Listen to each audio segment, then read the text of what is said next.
1분 방산 레슨입니다. 방위사업과 방위산업의 차이점을 설명드리겠습니다. 두 단어는 비슷해서 혼동하기 쉽습니다. 먼저 방위사업이란 국가 차원에서 군에 필요한 전투기나 함정 같은 무기를 획득하기 위한 각종 사업을 말합니다. 반면 방위산업은 이러한 방위사업에 맞춰 기업들이 무기를 개발하고 제조하는 활동들을 말합니다. 정리하면 방위사업은 국가 차원에서 일어나는 일이고 방위산업은 기업 차원에서 일어나는 일이라고 할 수 있습니다. 따라서 우리 기업은 방위사업에 진출할 거야 라는 표현보다 우리 기업은 방위산업에 진출할 거야가 맞는 표현입니다.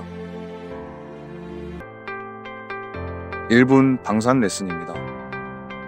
방산 관련 국가기관과 그 역할에 대해 건축의 예를 들어 설명드리겠습니다. 먼저 국방부와 그 산하 외청인 방사청이 있습니다. 그리고 방위사업청 산하에는 국가연과 기품원이 있고 국가연 부설기관으로 민진원과 신소건, 기품원의 부설기관으로 국기연이 있습니다. 국방부는 설계자처럼 어떤 무기를 만들지 정합니다. 방사청은 시공 계획을 짜듯 무기 획득 방법과 절차를 계획합니다. 그리고 국가연에서는 건물을 직접 짓듯 무기를 제작합니다. 국기연은 핵심 기술 개발과 국산화를 이끌고 신소건과 민진원은 민간 기술을 현장에 적용합니다. 마지막으로 기품원의 품질 보증이 끝나면 하나의 건물이 완성됩니다. 1분 방산 레슨입니다. 국가 안보라는 성을 지키기 위해 성벽의 벽돌을 만드는 이들이 있습니다. 바로 방산업체입니다. 국가 방위의 목적으로 사용되거나 통제되는 물자를 방산물자라고 합니다. 이런 물자는 국가가 지정한 장인만이 만들 수 있는데 이들이 방산업체입니다. 방산물자를 고르는 이는 방위사업청, 그 물자를 만들 기업을 지정하는 이는 산업통상자원부입니다. 방산업체가 되면 방산물자 생산과 관련한 여러 의무를 가지게 됩니다. 대신 국가로부터 지원과 혜택을 누릴 수 있습니다. 한화 에어로스페이스, 한화오션, LI이지넥스원, 현대중공업 등 80여 개의 방산업체가 지정되어 있습니다. 방위산업이란 이 방산업체들이 함께 만들어가는 국가 안보의 방패입니다. 1분 방산 레슨입니다. 민수시장과 방산시장은 뭐가 다를까요? 마트에서 장을 보는 걸 예로 들어보겠습니다. 민수시장은 자유시장입니다. 마트에 가서 마음에 드는 걸 고르고 싫으면 안 사고 세일하면 더 사고 이렇게 경쟁과 선택의 시장입니다. 그런데 방산시장은 다릅니다. 국가가 무엇을 살지 미리 정해놓습니다. 다시 말해 장보기 전에 구매 목록을 미리 정해놓은 것과 같습니다. 이처럼 민수시장은 마트에서 자유롭게 물건을 사는 것과 같고 방산시장은 마트에서 미리 정해놓은 물건만 사는 것과 같습니다. 이것이 두 시장의 결정적 차이입니다.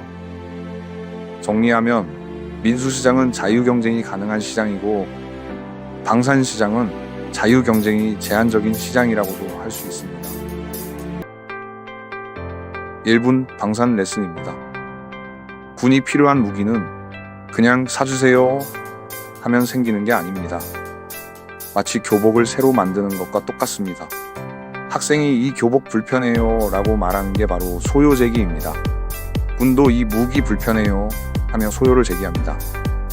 그럼 학교는 새 교복은 통풍 잘 되고 주머니 2개 이렇게 스펙을 정하죠. 이게 바로 ROC, 즉 요구 성능입니다. 이제 고민이 시작됩니다. 기존 교복을 살까? 새로 만들까? 그게 바로 선행 연구를 통한 사업 추진 기본 전략입니다. 사업 추진 기본 전략에 따라 교장 선생님이 좋아, 내년 예산에 넣을게. 이게 바로 국방중기 계획입니다. 계획에 따라 새 교복이 만들어지면 이제 학생에게 교복이 전달되고 획득이 완료됩니다. 이 모든 과정을 우리는 국방 획득 절차라고 부릅니다. 무기든 교복이든 기본 개념은 비슷합니다. 1분 방산 레슨입니다. 군용 장비는 크게 두 가지로 나눌 수 있습니다. 바로 무기 체계와 전력 지원 체계입니다. 전차, 전투기, 함정처럼 전투에 직접 쓰이는 장비들은 무기 체계입니다.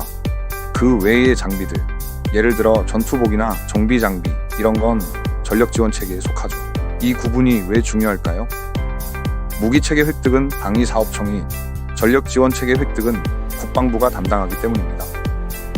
그래서 기업은 자신의 기술이 어디에 속하느냐에 따라 전략이 달라져야 합니다.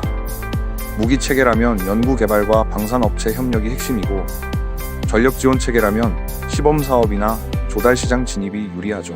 결국 내 기술이 무기 체계인지 전력 지원 체계인지 이걸 구분하는 게 방산 진입의 첫 단추입니다. 1분 방산 레슨입니다. 소요 제기부터 전력화까지 얼마나 걸릴까요? 2025년에 소요를 제기한다고 했을 때 얼마나 걸릴지 살펴보겠습니다. 우선 좋은 열매를 맺기 위해선 먼저 흙을 고르고 씨앗을 선택해야 합니다.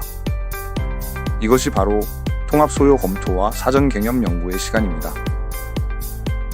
이제 씨앗을 심습니다. 국방이 필요로 하는 기술, 바로 그것이 소요제기입니다. 보이지 않지만 땅속에선 뿌리가 내리고 있습니다. 이 시기가 선행연구와 사업 추진 기본 전략이 마련되는 단계입니다. 이제 줄기가 자라나고 잎이 무성해집니다. 연구개발과 시험평가로 진짜 힘을 기르는 시간입니다. 오랜 기다림 끝에 마침내 열매가 맺혔습니다. 이것이 바로 전력화, 국방의 열매입니다. 국방 획득은 씨앗을 키워 열매를 맺는 일과 같습니다. 급하지 않게 인고의 시간이 필요합니다. 1분 방산 레슨입니다. 국방 R&D 사업으로 뭐가 있는지 헷갈리죠? 사실 그 수가 생각보다 많지 않습니다. 국방 연구개발은 먼저 군 소요로 이어지는 국방 R&D 사업과 방산 육성을 위한 국방 B-R&D 사업으로 나뉩니다. 국방 R&D 사업에는 대표적인 사명제로 무기체계 연구개발과 핵심 기술 연구개발, 그리고 미래도전 기술 개발이 있습니다. 전력지원체계에서는 전력지원체계 연구개발도 국방 R&D 사업입니다. 국산화 사업은 조금 애매한 이웃입니다. 핵심 및 전략부품 국산화는 R&D 사업, 일반 부품 국산화는 B-R&D 사업에 가깝습니다. 이 외 대부분의 사업은 방산 육성과 기업 지원을 위한 B-R&D 사업입니다. 그래서 기업은 목표에 따라 선택해야 합니다. 기업 역량 강화는 B-R&D 사업을, 군 적용과 양산은 R&D 사업을 노려야 하는 거죠. 1분 방산 레슨입니다. 국방 조달이란 군에 필요한 군수품을 국가기관을 통해 확보하는 과정을 말합니다. 국방 조달의 주체는 크게 세 곳입니다. 방위사업청, 조달청, 그리고 각 군입니다. 이 중에서 방위사업청의 조달을 중앙조달, 각 군이 직접 구매하는 조달을 부대조달이라고 부릅니다. 중앙조달은 무기체계 중심의 장비 및 물자를 조달하고, 조달청은 식량유, 피복, 의료물자 같은 일반 군수품을 조달합니다. 부대조달은 PX 품목 등 소액 소규모 물자가 대부분입니다. 이렇게 국방조달은 세 주체가 역할을 나누어 군이 필요한 물자를 안정적으로 공급하고 있습니다. 국방조달에 참여하려면 먼저 나라 장터에 업체 등록을 한 후 국방전자조달 시스템을 통해 참여할 수 있습니다. 여기서 중앙조달은 국방규격이 있는 품목만 참여할 수 있습니다. 1분 방산 레슨입니다. 전통적인 무기 획득 절차로는 기술의 변화 속도를 따라가기 어렵습니다. 그래서 국방은 시범 사업을 통해 신속하게 도입하는 시스템을 따로 두고 있습니다. 무기 체계에는 신속 시범 사업, 전력 지원 체계에는 국방 실험 사업과 우수 상용품 시범 사용 제도가 있습니다. 신속 시범 사업은 무기 체계 적용 신기술을 2년간 개발하여 시범 사용해보는 사업입니다. 국방 실험 사업은 전력 지원 체계 분야의 운영이나 행정 시스템을 실제 부대 환경에 적용해보는 사업입니다. 마지막으로 우수 상용품 시범 사용은 민간에서 이미 쓰이고 있는 상용품을 소량 도입해 사용해보는 사업입니다. 이처럼 시범 사업은 기업의 또 다른 방산 진입 경로가 될 수 있습니다. 그럼 여기까지. 구독과 좋아요는 영상 제작에 큰 힘이 됩니다.